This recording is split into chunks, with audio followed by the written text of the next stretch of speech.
was great, Mimi. Thank you. That was the best intro of the whole festival. Thank you very much.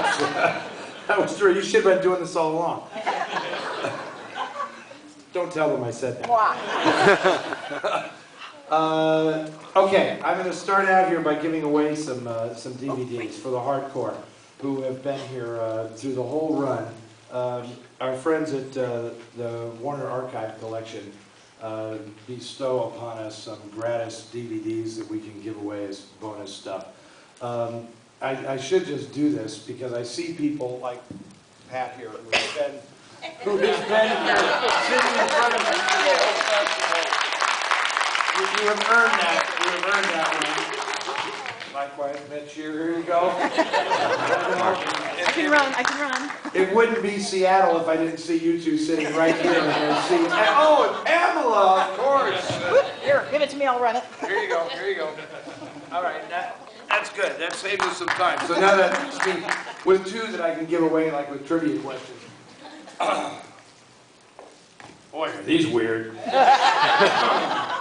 Sweet Hostage with Linda Blair and Martin Sheen. And George Hamilton and Suzanne Plachette in The Power. Wow, these are awesome. Okay. Tell me where. Okay, who can tell me what Ida Lupino's real name is? Ida Lupino? Yes, very good. You get the power. Excellent job. Okay. You're really reaching for it now, man. I am trying to speed the plow here on this one. Yeah. So, the other night we showed Too Late for Tears. How many people were here to see Too Late for Tears? Okay, very good. What was the name of the character Dan Duryea played in Too Late for Tears? Muller.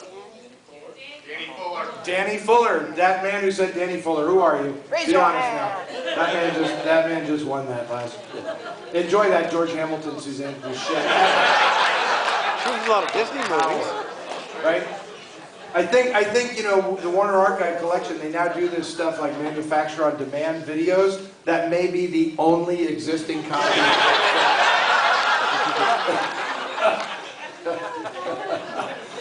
Okay. If you were here on opening night, we showed one of the greatest movies ever made, The Third Man, from a script by Graham Greene. The movie that you are about to see now was also written by Graham Greene. He is the little Graham Greene subset to this whole international noir thing. He wrote this novel in the late 1930s. It was not in any way a post-war novel, but by the time it had been adapted into a stage play by Terence Rattigan, and then Graham Greene adapted the play as a screenplay, it was now post-war England, and that had a big effect on what the film was about. And it's very interesting to note that many film adaptations have been made from Graham Greene short stories and novels. And there's a very famous one, a noir film called This Gun for Hire, that is based on a Graham Greene novel called A Gun for Sale. And there is a direct connection between A Gun for Sale and Brighton Rock, because the character of Philip Raven, played by Alan Ladd in the movie version, This Gun for Hire, assassinates someone in the novel that is directly the character that allows Pinky Brown, the Brighton Rock character, to assume a new significance in the rackets in this film. So there was a direct link between these two novels, and in some respects, although it's not a sequel or anything, there are shared characters and circumstances between the two novels. The movie is done by the Bolting brothers, John and Roy Bolting, who were identical twins and had very, very interesting careers. They would go on to make films less noir, but they're famous for comedies in the 1950s, like I'm All Right, Jack, and they did pictures with Peter Sellers. And they were quite a great team, a writing, producing, directing team. This film is pretty remarkable for how bleak it is. Again, like I cautioned with It Always Rains on Sunday, you got to listen closely because, man, this slang flies kind of fast and furious in this movie, and it's a little hard to understand some of what they're saying. Of course, Pinky Brown is played by Dickie Attenborough, later to be Sir Richard Attenborough. And if you can, you want to talk range, the same guy that played Pinky Brown in this movie would go on to make the biopic of Gandhi. Kind of hard to believe, really. But he's extraordinary in this film, and it is a very, very dark spectacle, and it has one of the best tragic endings in a noir film ever.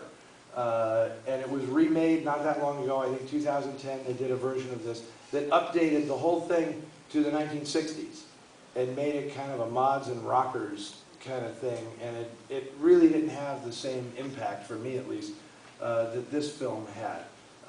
It's terrific, and I'm glad that you've stuck it out this far.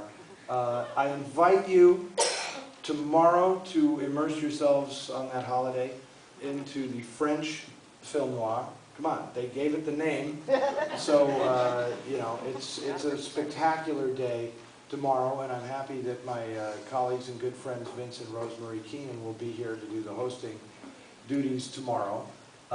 And while I leave you with this terrific movie, I just want to say I am very, very appreciative of the support and the loyalty that I feel here in Seattle with all the regulars who have been coming out for 8 years. You guys are absolutely fantastic. We will keep doing this, as long as they can thread film in the projectors up there. We will do this, and we might even do it beyond that point. But it's great to see so many avid, enthusiastic faces and just see people who are really into this stuff. So it is greatly, greatly appreciated. So thank you very much for your hospitality. Enjoy Brighton Rock and come back and see these fantastic films tomorrow as well. And I'll see you next year. Thank you very much.